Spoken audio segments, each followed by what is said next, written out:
avec deux casquettes ce soir. La première, parce que ça fait plus longtemps que j'ai cette casquette, c'est artiste, mais plus spécifiquement metteuse en scène et comédienne, et plasticienne aussi parfois. Mais vraiment, je pense que ce soir, l'axe du théâtre est assez important par rapport au questionnement de la conscience. Et donc, mon autre casquette, c'est énergéticienne et thérapeute psychocorporelle, où il y a des ponts qui se font depuis quelques années entre ces deux métiers.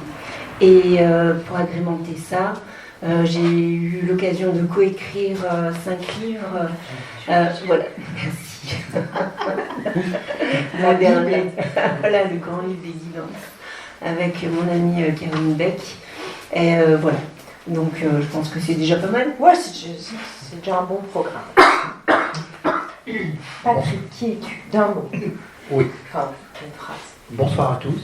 J'ai pas écrit de livre, encore.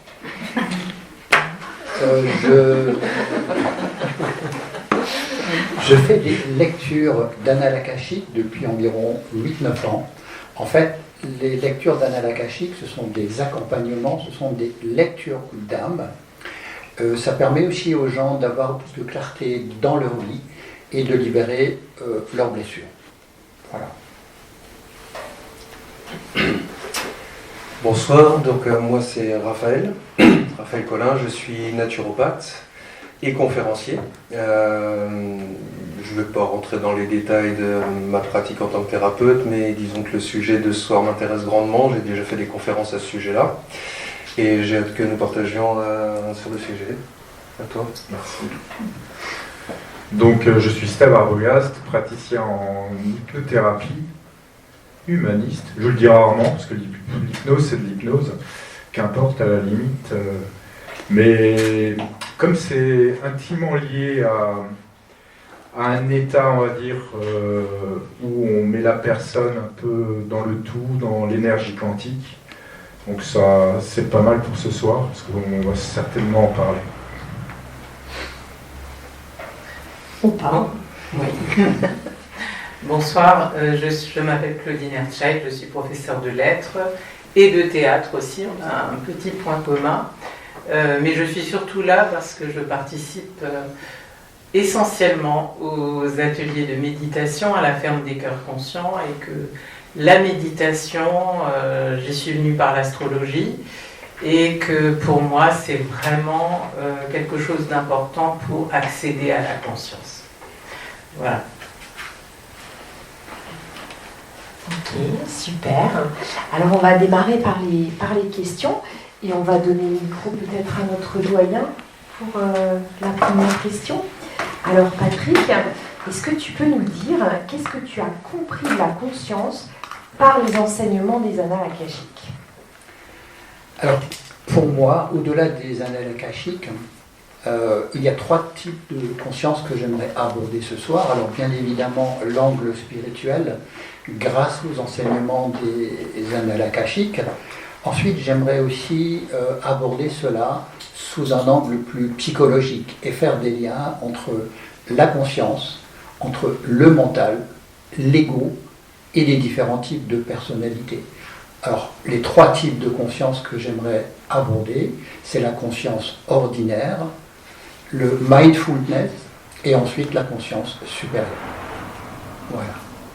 Ok, très bien. Alors, j'ai des questions, mais pas vraiment d'affectation. Donc, ce que je vous propose, c'est que je pose ma question et ceux qui sont potentiellement intéressés pour y répondre lèvent simplement la main. Ma première question, c'est comment mettre plus de conscience? Alors, j'imagine que tout le monde peut répondre, hein, mais comment mettre plus de conscience dans nos vies? Qui est-ce qui veut répondre? Allez, je m'y colle. Alors, comment mettre plus de conscience dans sa vie? C'est déjà d'être un bon Homo sapiens sapiens. Ça veut dire quoi? Ça veut dire que Homo sapiens sapiens signifie l'homme qui sait qu'il sait, l'homme qui a conscience de sa conscience. Donc, mettre plus de conscience dans sa vie, c'est déjà avoir conscience de la conscience elle-même. Je pars du principe que la conscience, c'est un champ d'information qui a la capacité de se percevoir elle-même et qui précède à sa propre existence. Ça veut dire quoi? Par exemple, là, je suis en train de vous parler, j'en ai conscience. Mais pour arriver à ce résultat-là, il faut bien qu'il y ait quelque chose qui perçoit le fait que j'en ai conscience. Et c'est la conscience elle-même. Donc j'ai conscience de ma conscience. Mais pour en arriver à ce résultat-là, il faut bien que ce soit perçu.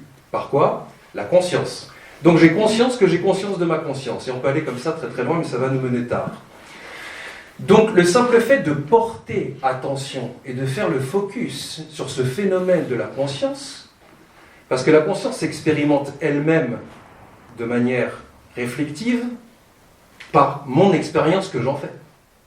C'est-à-dire que j'ai à disposition un corps physique, avec mes 5 sens, j'ai un corps émotionnel, par définition avec mes émotions, et j'ai un corps intellectuel, où je vais utiliser mon sens analytique. Tout ça, ça va faire que la conscience va se projeter via mon cerveau dans cette matrice extérieure, et qui va être réfléchie à sa source, à son origine, donc à la conscience elle-même, en passant par mes prismes de filtres, qui sont ceux que je viens de citer, c'est-à-dire le corps, les émotions et la pensée. Et on rajoute à tout ça qu'il y a toutes mes croyances qui vont venir colorer, former ou informer ou déformer cette conscience originelle qui est venue se projeter et s'expérimenter elle-même à travers l'expérience que j'en fais. Donc le fait de prêter de l'attention à ce phénomène-là et de faire les choses en conscience, par définition, eh ben, ça ne peut aboutir qu'au fait de apporter de la conscience dans sa vie. De prêter de l'attention à ce phénomène de va-et-vient de cette conscience qui se réfléchit elle-même à travers mes actes, mes pensées, mes actions, mes émotions. Et partie de ce postulat, je suis en mesure, entre guillemets, de un peu plus piloter mon existence. Et dans la mesure où ce phénomène de réflexion que la conscience fait d'elle-même à travers mon expérience, eh bien, ça crée ma réalité. Donc le fait de prêter de l'attention à ce phénomène-là, je suis en mesure de créer ma propre réalité et d'en prendre conscience. C'est merveilleux en fait, tu nous expliques qu'on n'est pas juste spectateur de sa vie, mais qu'on est vraiment acteur.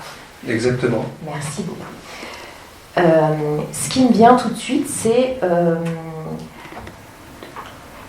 donc par rapport à Raphaël, tu nous expliques que la conscience, c'est un champ. Mais alors moi j'ai une autre question, peut-être pour Claudine. Est-ce que la conscience, elle est à l'intérieur de nous ou à l'extérieur de nous? Toi, tu vois ça comment? Oula. C'est cadeau. À l'intérieur ou à l'extérieur? Eh bien, je serais par exemple d'accord avec Raphaël sur l'idée que la conscience, c'est en tout cas la perception de soi, le sentiment d'exister, aussi la capacité de se rendre compte qu'on a une activité psychique. Donc cette perception se fait effectivement par le corps pour moi et par les 5 sens. Donc il y a une part intérieure forcément, mais je pense aussi que cette conscience a la capacité de percevoir le monde extérieur, ce qui se passe autour de nous, puisque si quelqu'un est par exemple inconscient, si on pense à l'antonyme du mot conscient, l'inconscient c'est par exemple celui qui a un accident, une crise cardiaque, ou même un enfant qui est inconscient. Celui qui est inconscient, il ne va plus pouvoir interagir avec son environnement de manière cohérente et consciente. Donc ça veut dire que quelque part, cette conscience que nous avons, elle est à la fois intérieure et extérieure, puisqu'il y a une interaction. Cela dit, est-ce que la conscience a son siège vraiment dans notre corps? Ça, je n'en suis pas sûre. Ici, c'est la ferme des cœurs conscients. Donc, quelque part, la conscience serait dans le cœur, mais pour moi, c'est le siège des émotions. Ou alors, est-ce que la conscience, comme le pensent la plupart des gens, c'est à l'intérieur de notre cerveau, dans la partie arrière du cerveau?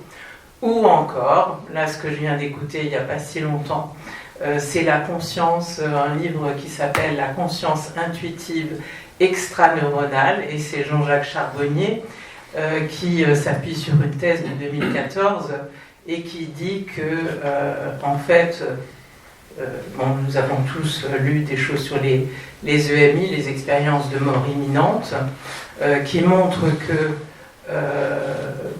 des gens qui sont sur le point de mourir et qui reviennent se voient leur corps et donc ont finalement une forme de conscience, même si, par exemple, leur cœur s'est arrêté et qu'ils n'auraient plus la conscience analytique de leur corps. En tout cas, Jean-Jacques Charbonnier fait la différence entre la conscience analytique qui,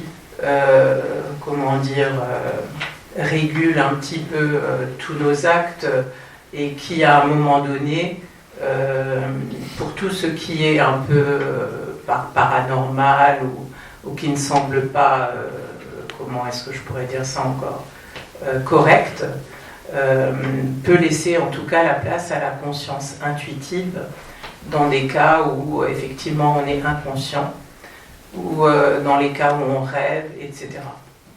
Bon, j'ai dit beaucoup de choses là. Mais peut-être trop. Tu as dit tellement de choses que j'ai 12 questions à la minute. Voilà. Alors vas-y. Toute petite phrase. Bien sûr. Sur le plan spirituel, les archives akashiques sont un champ de conscience cosmique qui enregistre toutes nos pensées, nos paroles, nos actions. Ce que nous sommes en train de dire, de faire, c'est enregistré. Et nous pouvons tous, pas seulement un lecteur d'archives akashiques, mais nous pouvons tous avoir accès à ce champ de conscience. Et ce champ de conscience est prouvé maintenant par la physique quantique. Et c'est également un champ quantique auquel nous avons accès. Voilà. Merci Patrick. La physique quantique, c'est la physique de l'infiniment petit. Mais je vais quand même rebondir sur ce que disait Claudine. Moi, ce qui me vient tout de suite, parce qu'on parle de conscient, d'inconscient, est-ce que quelqu'un sait nous dire un petit peu l'historique de tout ça? Steph, peut-être? Alors, en tout cas pour moi, pour la conscience, il y a plusieurs consciences. C'est ce dont on a accès. Nos pensées, finalement, nos mémoires. On se construit, selon la façon dont on construit, notre conscience évolue. On pourrait parler de conscience individuelle. La conscience, on peut l'attribuer au conscient, finalement. Quand on parle de conscience individuelle, le conscient, c'est 10% de notre capacité mentale. Et ensuite, on a l'inconscient qui est notre pilote automatique où se retrouvent des mémoires refoulées, des automatismes qui, finalement, si on fait le parallèle, enfin, si on lit un peu les deux, dans le conscient, on va avoir des comportements dont on est conscient. Et pourquoi on a ces comportements? Souvent, ils sont dans l'inconscient. On va avoir des comportements et on ne se pose pas la question pourquoi, même nos pensées. Pourquoi je pense comme ça? Pourquoi j'ai tel ressenti, telle peur? Donc, consciemment, je les ai, ces ressentis. J'ai ces peurs. Mais au final, je ne sais pas pourquoi. Et le pourquoi se retrouve dans l'inconscient, qui est... on pourrait comparer à notre disque dur qui fait 90%, on va dire, de notre mental finalement. Et en même temps, je répondrai peut-être à la question de tout à l'heure, comment on peut évoluer en conscience, en parlant de la conscience individuelle, parce qu'il y a aussi la conscience supérieure qui est enfin, Raphaël, il en a parlé, Patrick aussi. Comment on peut évoluer? En allant piocher, on va dire, dans son inconscient, en cherchant peut-être, alors il y a plusieurs méthodes, il y a la méditation, l'hypnose, tout simplement des prises de conscience qu'on a parfois, où on se dit, on se lève un matin, on se dit bon maintenant il faut que je me bouge, maintenant je vais faire ça. C'est comme si on allait puiser finalement dans notre inconscient et on prend un niveau, on va dire, en conscience. Et voilà. Ouais, merci, c'est intéressant. Si j'entends bien, en fait, on vit des émotions. Déjà, en avoir conscience de ces émotions qu'on vit, c'est déjà bien. Mais on peut même aller jusqu'à se demander d'où elles viennent et pourquoi on les vit. Et ça se puiserait dans l'inconscient. C'est ça. D'ailleurs, c'est un petit travail que je donne souvent, c'est posez-vous la question parfois, quand vous avez des émotions, des ressentis, alors quand vous avez des moments ou des choses qui vous rendent, même une odeur qui vous rend joyeux, un événement ou quelque chose, se poser la question pourquoi, ça peut être intéressant, ça peut être marrant aussi. Mais surtout, dans ce qui nous embête, c'est quand même un petit peu mieux pour gagner en confiance, on parle de gagner, de se poser justement, comme tu le disais, cette question, c'est, j'ai tel ressenti, peut-être pas aussi, pourquoi pas l'analyser, se dire pourquoi maintenant j'ai tel ressenti, à quoi ça peut me ramener, quelle peur se cache là-dessous finalement, et quelle peur, enfin on peut aller loin, mais c'est des petites questions sans passer par une thérapie ou autre, qui permettent aussi de gagner un petit peu en conscience parfois. Oui, c'est vrai, des fois on a simplement des prises de conscience en lisant un livre ou en écoutant un podcast. Ici, ouais, tout de suite après, non. Ici, on se demande, à l'association Cœur Conscient, on propose aux gens d'être plus conscients. J'ai pas encore entendu Claudia, et j'aimerais bien t'entendre sur le sujet de ça sert à quoi dans la vie de tous les jours d'être plus conscient. Alors, moi je prends des chemins un peu différents, plus basiques, on va dire ça comme ça. Merci d'être là. Ouais, en fait, je pense qu'on a chacun son chemin pour y arriver. Et le premier, en tout cas de mon point de vue, de mon expérimentation, c'est le corps. C'est le corps avec nos sens. Et en fait, c'est vraiment inviter chaque personne à se dire par où tu as envie de rentrer pour rencontrer ta conscience. Et donc ça, c'est toujours très, très intéressant de voir les chemins que chacun peut prendre pour nourrir ces prises de conscience et cette ouverture de tous les paramètres que vous avez très bien expliqués pour aller toquer à la porte de son inconscient, évidemment.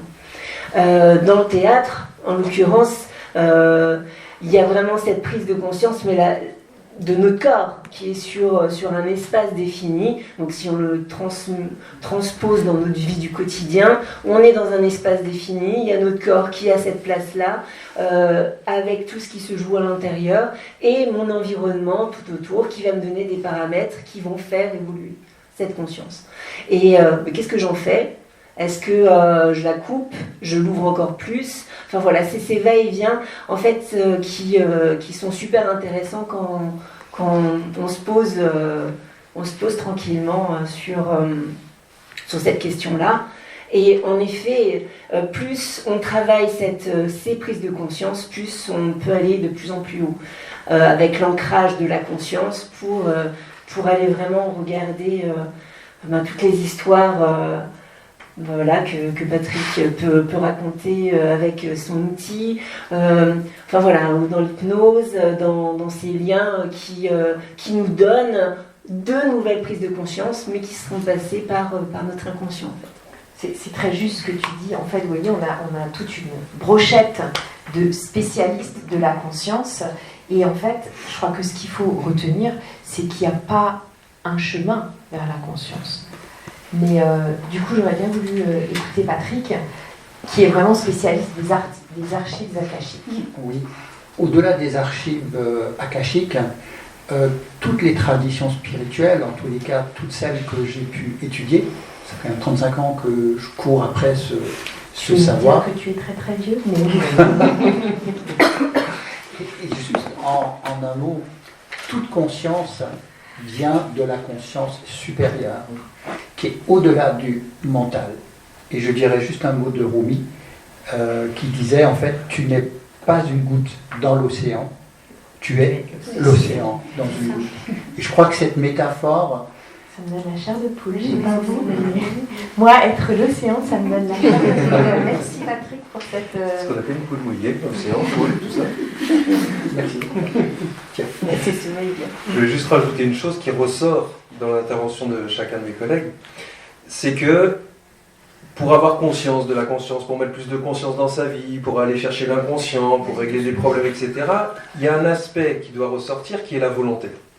Il faut avoir la volonté de cette conscience et d'avoir cette impulsion, cette dynamique intérieure, d'avoir conscience de sa conscience, de conscientiser ce phénomène de cette conscience qui se reflète elle-même dans l'expérience que je fais d'elle-même et qu'elle fait d'elle-même à travers moi et à travers les outils de perception que je peux avoir pour créer cette réalité-là. Mais il faut avoir cette volonté de conscientiser la conscience. J'ai une question pour toi tout de suite. Oui. Est-ce que tout le monde peut gagner en conscience? Oui. Oui. À n'importe quel âge? Oui. Okay. Oui. La conscience étant ce qu'elle est, déjà, si on existe et si on perçoit, juste le fait de percevoir, que ce soit au niveau de ses cinq sens, que ce soit au niveau des émotions, que ce soit au niveau intellectuel, que ce soit au niveau spirituel, que ce soit au niveau de ce que tu veux, on ne peut percevoir que parce qu'il y a conscience. La conscience est perception, la conscience est information, cette information enrichit la perception. Donc à partir du moment où l'on est un tant soit peu conscient, on peut modifier cette conscience puisqu'on en a conscience. Pardon, je te coupe, mais Oui. quand on a 18 mois, on est conscient? On est largement plus conscient que même une fois qu'on est adulte parce qu'on n'est pas encore pourri avec les filtres de fausses croyances, de fausses tout ça, etc., etc. Un bébé qui vient de naître, je me prosterne devant lui au niveau de la conscience. Il n'est pas entaché encore. Il ne se limite pas encore. Il est encore relié à ce champ quantique, comme disait Patrick, à cet océan d'informations, cette émanation de la substance divine, riche de toutes choses, pleine de toutes choses. Il n'est pas entaché par ça. Nous, après, plus on avance en âge, plus on nous inculque des choses de la part des parents, des professeurs, de la publicité, les médias, tout ce qui n'est pas nous, auquel on s'identifie, qu'on laisse rentrer en nous sous n'importe quelle forme, que ce soit un son, une nourriture, une image, n'importe quoi. Une histoire. Une histoire, mais tout ce qui n'est pas nous et qui va rentrer en nous va avoir une influence sur nous. À partir du moment où on ne remet pas régulièrement en question où en suis-je par rapport à la conscience que j'ai de ma conscience, par rapport à tout ce qui me forme et ce qui fait que je suis ce que je suis aujourd'hui, alors ça crée des filtres, des fausses croyances, etc., etc. Et cet immense cadeau qui nous est fait d'avoir accès, de pouvoir emprunter la conscience, parce que nous ne sommes pas la conscience, nous empruntons la conscience. Nous ne sommes pas... Nous ne sommes pas la conscience. Cette main, vous la voyez parce que la lumière réfléchit sur cette main. Mais cette main n'est pas la lumière, elle ne fabrique pas la lumière. Par contre, si cette main n'est plus là, la lumière est toujours là. Nous ne sommes pas la conscience, nous empruntons la conscience. Et le fait d'avoir conscience que nous empruntons cette conscience fait que nous expérimentons notre réalité à travers l'expérience, comme je l'ai dit tout à l'heure, que la conscience fait d'elle-même à travers nous. Le simple fait d'en avoir conscience, alors on devient vivant. Alors on crée notre réalité, alors on devient Dieu.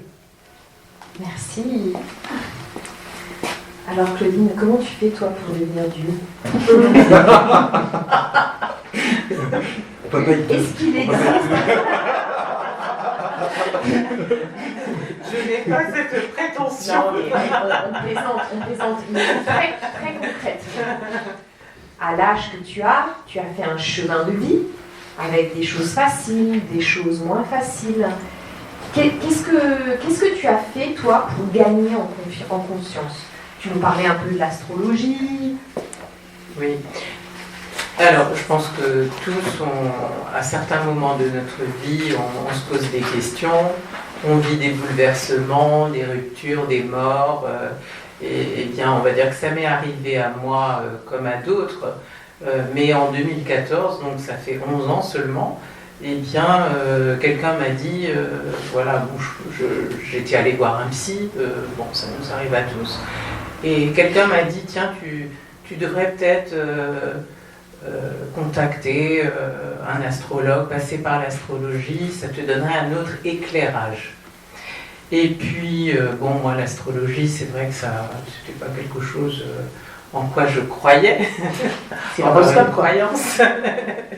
Et puis, je suis allée suivre une conférence. Et puis, au bout de 2 mois, je me suis dit, allez, qu'est-ce que tu risques,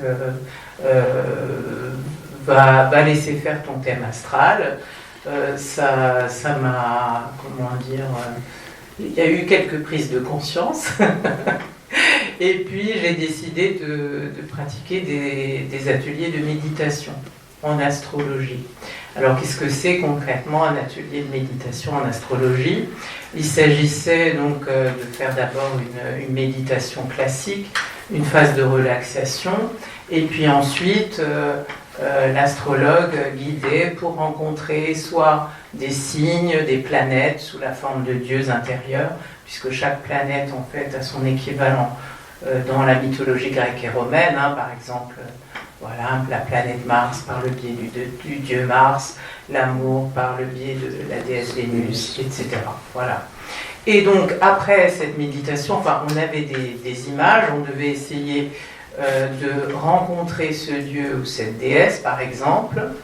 On avait des images, il s'agissait aussi de visualiser les potentiels avec ce dieu ou les freins. Et donc on avait un certain nombre d'images ou des mots qui venaient.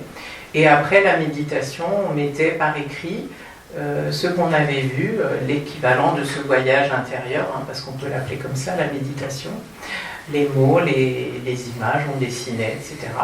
Et ensuite, après cette phase-là, c'était interprété par l'astrologue avec nous, parce que c'était toujours en groupe, et c'est ça que je trouve aussi très intéressant, c'est ce travail de groupe, parce que quand on fait une méditation ensemble, quelle qu'elle soit, hein, que ce soit méditation de pleine conscience, de visualisation, en lien avec la loi d'attraction, enfin, quelle que soit la méditation, on a souvent des images aussi pour les autres, et des choses à dire aux autres. Oui, il y a parfois les groupes ne se créent pas par hasard. Hein. Des connexions qui se font.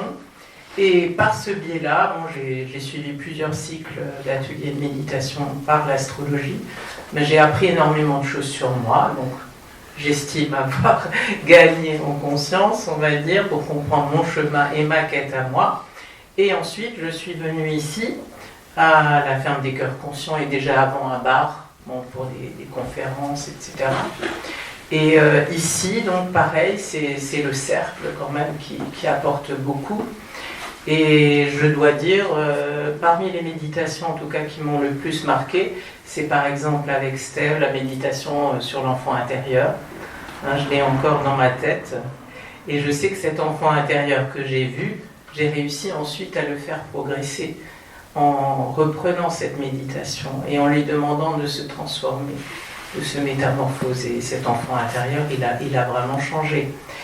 Et puis ensuite, avec toi, la méditation en lien avec la loi d'attraction, j'ai réussi à attirer vers moi, voilà, par exemple, le compagnon avec lequel j'ai été avant qu'il ne meure. C'est vrai que c'est quelque chose d'extraordinaire. Et je dois dire que vraiment, pour moi, c'est un puissant outil pour gagner en conscience et puis pour changer sa réalité. Oui, merci. Oui. La conscience, c'est un puissant outil pour changer sa réalité.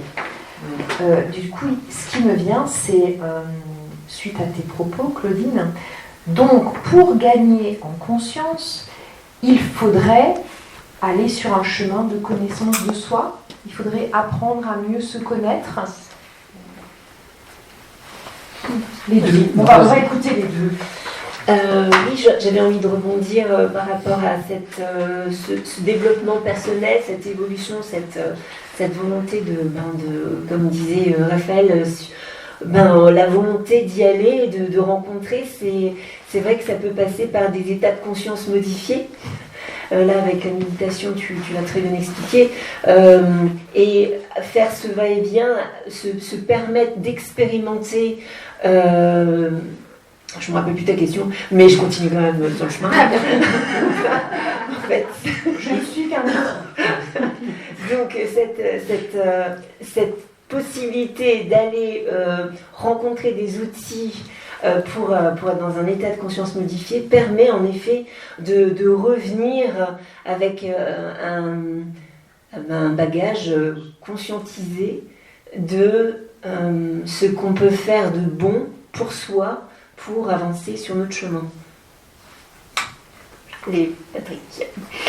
Merci. Je pense que pour accéder à cette conscience supérieure dont nous avons tous parlé, il me semble évident qu'il faut d'abord s'occuper de notre conscience ordinaire, notre mental, qui est comme un petit chien fou et qui part dans tous les sens.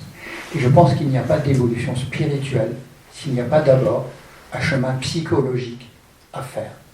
À faire quoi? À empêcher déjà ces pensées de tourner comme le petit hamster dans notre tête, de prendre conscience de nos peurs, de prendre conscience de nos blessures, qu'elles soient transgénérationnelles, qu'elles soient karmiques ou de l'enfant intérieur. Donc de prendre conscience de tout ça, et c'est cela qui nous permet d'accéder à la conscience supérieure. On ne peut pas monter très haut si on n'est pas d'abord ancré. Un arbre, s'il n'a pas de racines, il ne pourra pas monter vers le spirituel. Ça commencerait donc dans votre tête. À faire le ménage. À faire le ménage. Je me suis mal exprimé. Non, dans notre corps. Oui, et dans votre... Bien sûr, aussi, bien sûr. Et est-ce que Claudia, toi qui as écrit ce guide fabuleux, tu aurais quelques tips si toutes ces personnes qui sont là ce soir, elles ont envie de gagner en conscience? Vraiment, elle commence. La petite chose la plus simple à mettre en œuvre, c'est être assis sur sa chaise ou sur son lit, le coucher, et simplement fermer les yeux, être en conscience de sa respiration, sans rien changer, être en conscience des sons qui nous entourent, du plus proche au plus lointain, des odeurs, d'essayer d'attraper, parce que l'odorat est un sens quand même, pour certaines personnes c'est plus facile que d'autres, mais l'odorat est souvent oublié dans nos sens. C'est être en lien avec le sensoriel, tout en étant simplement dans son univers du quotidien et simplement laisser ce silence autour de soi pour mieux écouter cette conscience. Super, merci. Donc l'élévation de notre conscience passe par la pleine conscience, et ce, même si je fais la vaisselle. Voilà. C'est bon, j'ai compris. Je peux rajouter quelque chose? Mais je t'en prie. Comme je l'évoque en fait, depuis le début, c'est qu'en fait, comme la conscience se reflète elle-même, se perçoit elle-même, elle passe de l'information, la conscience supérieure, comme disait Patrick, de l'information à, donc du non manifesté au manifesté, donc l'expérience, l'expérimentation. Il a été défini par la physique quantique et notamment par Nassim Haramein, que j'apprécie beaucoup, qu'en fait, l'écart de temps qu'il y a entre le non manifesté et le manifesté pour la conscience, c'est le temps de Planck. C'est-à-dire moins 10 puissance 44 secondes. Donc imaginez-vous, c'est 0 seconde, virgule 43 0 et un 1. Autant dire que pour nous, à notre échelle de perception, c'est l'instantanéité. Et donc ça revient à ce que tu disais, c'est que la conscience ne peut être expérimentée que ici et maintenant en permanence. Même si je me souviens qu'hier j'ai eu du mal à me garer quand je suis allé voir Steve, c'est pas vrai mais je te prends comme exemple, je ne fais que faire en sorte que mon cerveau vibre à une certaine fréquence avec certaines ondes cérébrales pour correspondre à l'information qu'il y a dans cette conscience supérieure et qui contient absolument tout. Patrick est là pour nous en parler mieux que moi, pour me remémorer que hier j'ai eu ça. Mais même si je me souviens d'hier, j'en ai conscience ici et maintenant au moment où je m'en souviens. Si demain, après le boulot et avant de rentrer à la maison, il faut que je passe à la boulangerie pour acheter une baguette de pain, Certes, je me projette dans l'avenir, mais j'en ai conscience ici et maintenant, en permanence, tout le temps, toujours. Donc en fait, c'est ça le truc, c'est que de pouvoir conscientiser l'instant présent, c'est à ce seul moment-là qu'on peut augmenter sa conscience. Puisque c'est le seul moment où la conscience s'exprime, donc à laquelle je peux la capter dans son plein potentiel. J'ai encore une question pour vous. Si on est conscient, j'ai entendu tout à l'heure, je ne sais plus qui disait, on peut changer notre réalité. Bon. Comment on fait pour changer notre réalité? Si j'ai un chauffe-eau qui fuit, et puis le lendemain une panne de bagnole, comment je fais? Comment je peux faire pour attirer des choses meilleures à moi? Tu veux répondre? Oula, donc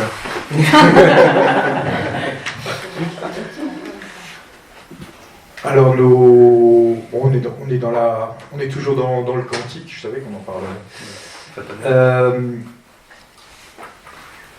Changer notre mindset, c'est ça? Changer notre perception. Enfin, je veux pas changer mon mindset, je veux changer ma réalité.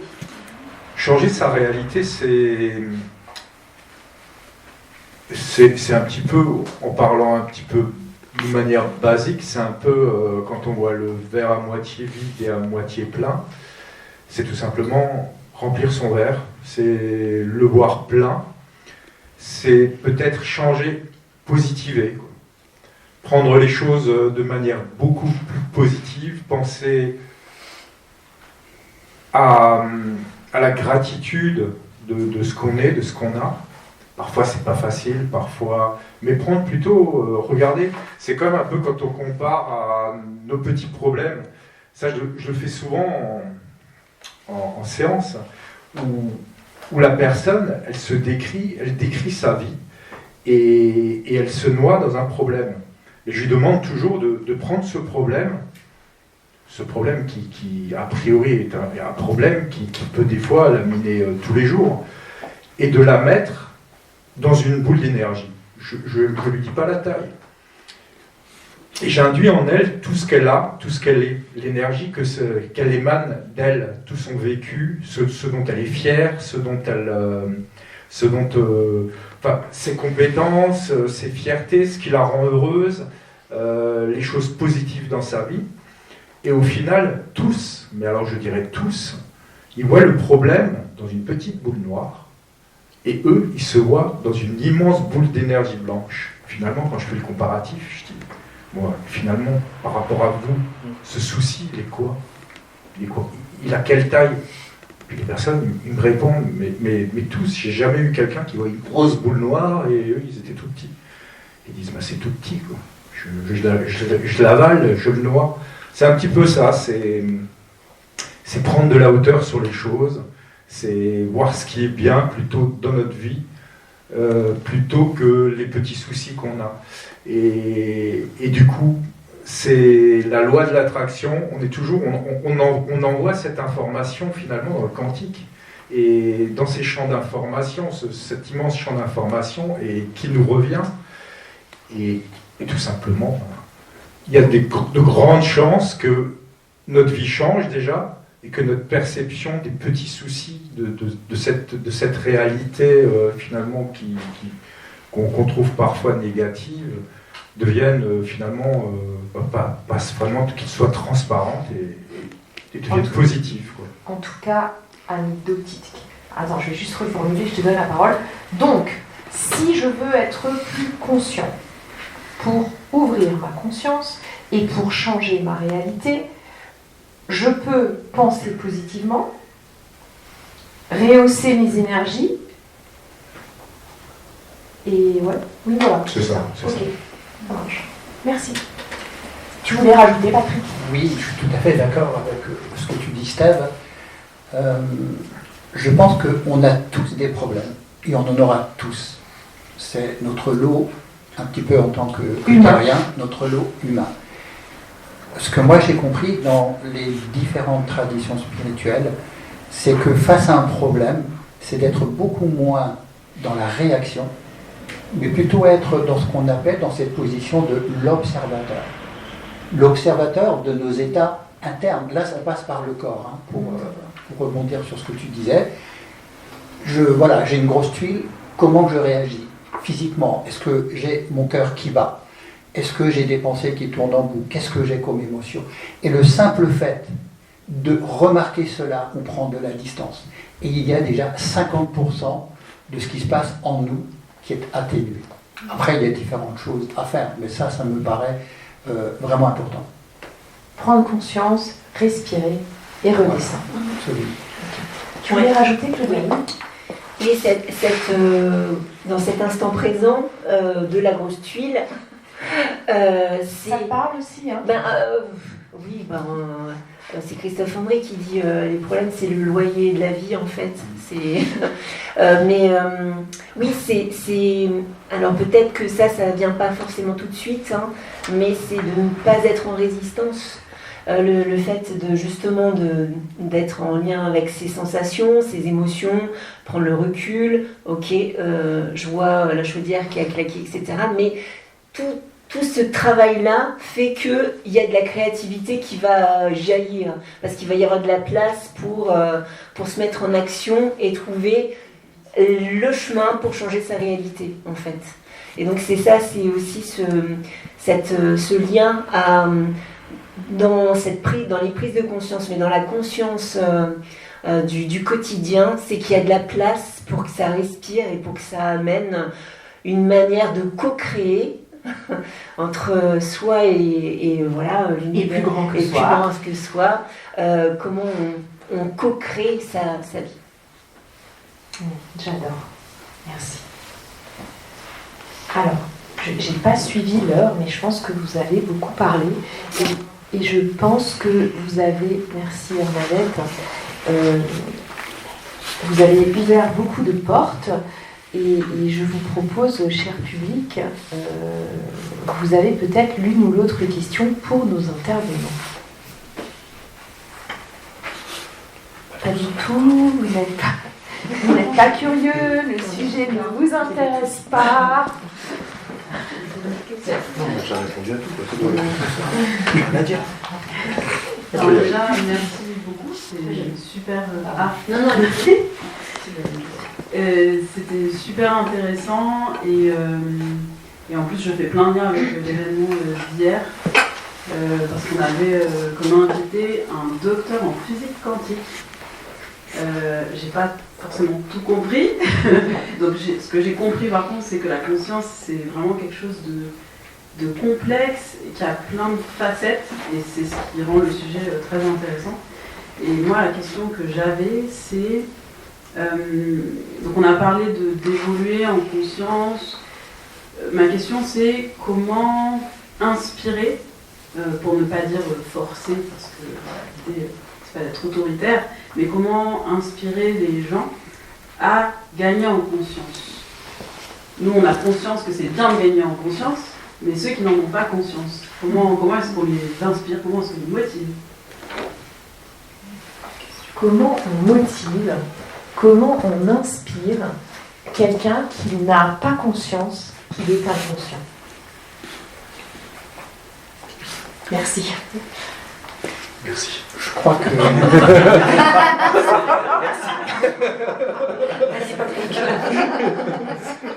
Je crois que la meilleure façon, c'est d'être un exemple. C'est de vivre sa vie. Pas forcément de vouloir convaincre, parce que je ne crois pas qu'on arrive à convaincre quelqu'un, mais en vouloir faire du beau, du bien aux autres.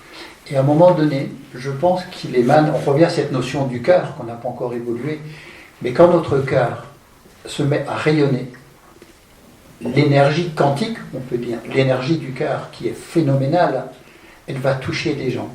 Donc je crois que c'est par ça. Et après, je crois que le tout, c'est d'amener tout doucement la personne à se poser des questions, mais souvent la vie, elle fait ce travail-là. Souvent on a des épreuves, on tombe malade, on a un divorce, on perd un travail.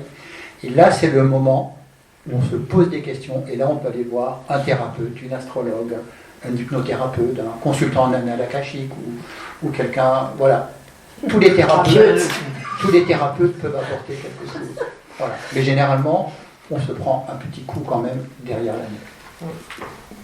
Tu voulais compléter? Oui, j'avais envie de dire, qu'en effet, on dégage certainement des informations qui montrent qu'on a une compétence à être conscient, mais c'est aussi d'être dans l'échange, dans la curiosité de l'autre, sans être intrusif, mais voilà, juste en posant des questions, pourquoi tu fais ça comme ça, ou ah oui, ça t'apporte quoi? Donc la formulation des questions, finalement, fait que, indirectement, petit à petit, il y a quelque chose qui bouge, qui bougerait sur la prise de conscience de l'autre. On avait une autre question. Oui, alors. En fait, j'avais une question. Alors, j'ai pensé avoir suivi le raisonnement de la conscience. Et si on parle de la conscience ordinaire, puis le mindfulness et la conscience supérieure, la conscience ordinaire, elle s'expérimente ici et maintenant. Donc, au niveau temporalité, c'est ici et maintenant. Je peux pas en être autrement. Oui, ok. Non, mais ça. Ok. Du coup, qu'est-ce que ça apporte d'aller visiter la conscience donc supérieure, qui, à mon sens, rejoindrait plutôt l'âme? Parce que donc, est-ce qu'on peut dire que la conscience supérieure égale l'âme? Donc, la conscience ordinaire a des limites temporelles. C'est ici et maintenant que ça se passe. Bien sûr, il y a toujours cette notion de tridimensionnalité qui est quand même impliquée dans l'ici et maintenant, passé, le futur, enfin le présent, voilà. Mais cette notion de conscience supérieure, alors, c'est du temps, c'est du chemin, c'est... Alors, vous parlez de volonté, moi je dirais plutôt de oser, avoir l'audace aussi d'y aller, parce que, bon, ça c'est mon point de vue. Voilà. C'est inclus dans la volonté. Ouais, peut-être, ok. Et en fait, au niveau de la temporalité de la conscience supérieure, elle se situe où? Enfin, c'est dans l'infiniment, dans l'infini en fait. Alors en fait, il y a plein de questions dans ta question. Alors, plein de réponses, brièvement. Oui, très brièvement, en une phrase. Tu poses la question des questions. La question philosophique par excellence. La question spirituelle par excellence. Pourquoi vivons-nous? Pourquoi sommes-nous ici-bas, en train de nous battre avec des problèmes, etc., etc. En une phrase... Ou de ne pas se battre. Pas se battre. Non, on vit ce qu'on vit au quotidien, c'est Oui. la La conscience ordinaire, le mindfulness, la pleine conscience, etc. Mais la réponse, dans pratiquement toutes les traditions, c'est que nous sommes ici pour apprendre et pour expérimenter. Et qui c'est qui expérimente? C'est notre âme, notre noyau de l'être. Et tout ce que nous vivons, nous allons le vivre. Et pour cela, nous avons à notre disposition de nombreuses vies. Alors ça sous-tend que l'on croit au karma. Moi, j'ai tendance à y croire. Mais l'explication, c'est vraiment ça, pour moi. On est là pour apprendre.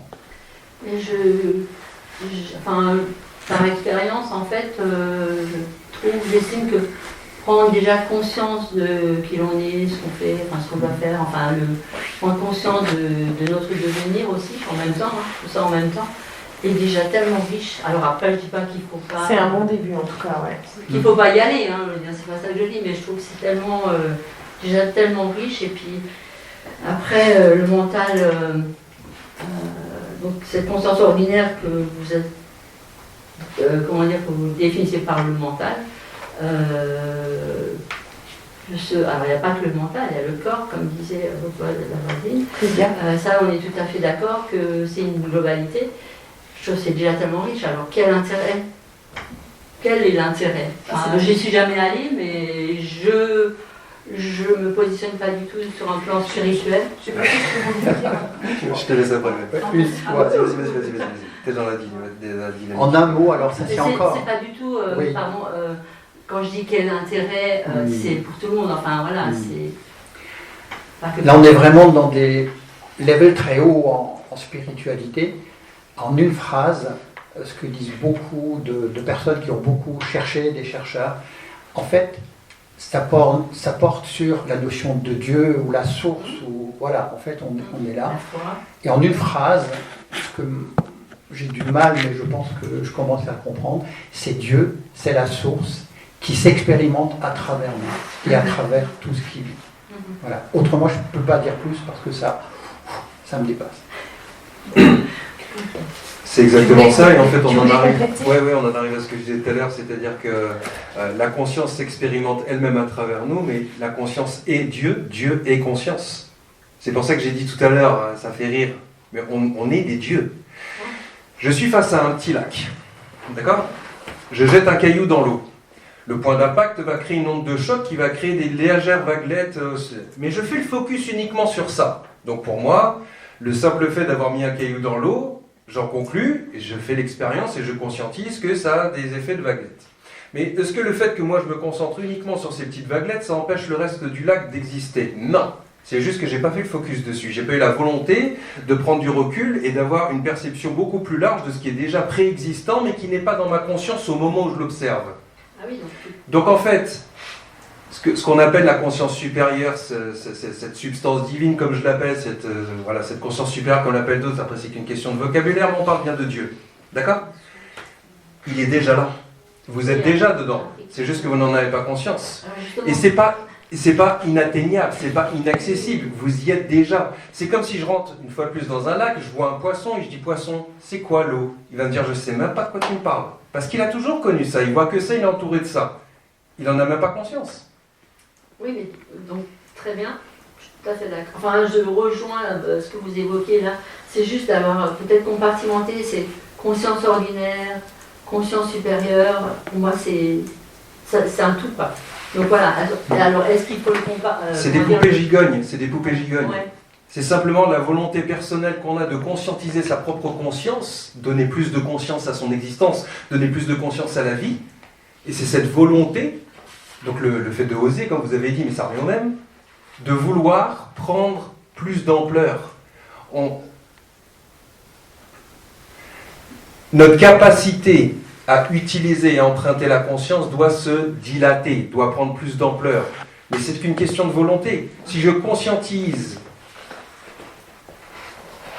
que ma perception peut être beaucoup plus large, je ne peux avoir que accès à plus de conscience. Oui, enfin, je ne sais pas, pour moi, il n'y a pas de notion d'avoir plus ou moins, je ne sais pas si la conscience est quantifiable. La conscience, elle répond à tous les possibles, sur tous les champs, voilà. Donc c'est pour ça, cette notion de conscience ordinaire, conscience supérieure, parce que c'est intrinsèquement lié. Vous ne pouvez expérimenter une histoire de vocabulaire. Vous ne pouvez expérimenter de la conscience que la fréquence à laquelle vous vibrez ici et maintenant. C'est ça qui crée votre réalité. En fait, on en revient à ce qu'on disait au début, qu'il y a l'océan et il y a une goutte. Tu voulais rajouter quelque chose, Steve ? Oui, je voulais dire qu'il ne faut rien, en fait. Il ne faut pas rechercher peut-être un but, parce que ça fait un peu... on a un but à atteindre, et il faut à tout prix l'atteindre. Je veux atteindre la conscience supérieure. Comme on dit souvent, l'important, c'est pas... J'ai perdu le mot. C'est pas la destination, voilà, c'est le c'est chemin. le chemin. C'est un petit peu ça. C'est chaque petit pas merci. Chaque petit pas qui peut nous rendre heureux, si on parle de bonheur chaque jour. Voilà, c'est un petit plus où on va se sentir mieux finalement. Et tout à fait, avoir déjà gagné en conscience soi-même, ça nous permet de faire un petit pas sur le chemin chaque jour et d'être mieux, en tout cas mieux avec soi. Le problème, souvent, quand on a une quête comme ça, on se dit « je veux atteindre le bonheur ultime », au final, c'est fatigant, c'est harassant le truc, quoi. J'y arriverai jamais, c'est comme chercher le Graal, et finalement, j'y arriverai jamais. Purée, il y a un truc qui m'est arrivé aujourd'hui. Oh ouais, non mais là, ça m'a miné, quoi. Mais c'est tout simplement gagner un petit peu chaque jour, mais sans vouloir avoir un objectif, sans vouloir faire le Mont Everest, quoi. Voilà. Et je rajouterais même, parce que là on est quand même allé très très loin dans les notions spirituelles, c'est qu'on peut décider de gagner en conscience dans sa vie d'être humain sans même croire en Dieu. Ça y mène certains, beaucoup, mais c'est pas obligatoire. En un mot, les 3 types de conscience, mais je crois qu'il y en a infiniment d'autres, elles fusionnent. Elles fusionnent dans la conscience supérieure. Et tout, c'est comme des poupées gigognes. Et en fait, tout a sa raison d'être. Tout, absolument tout. Mais ça, pour moi, ça se cumule, ça fusionne dans la conscience supérieure. Très bien. Merci à tous les 5 d'avoir accepté mon invitation.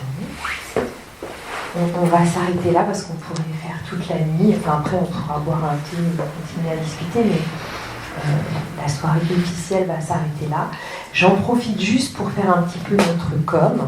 L'association Cœur Conscient organise un loto au profit de la santé mentale le 30 novembre.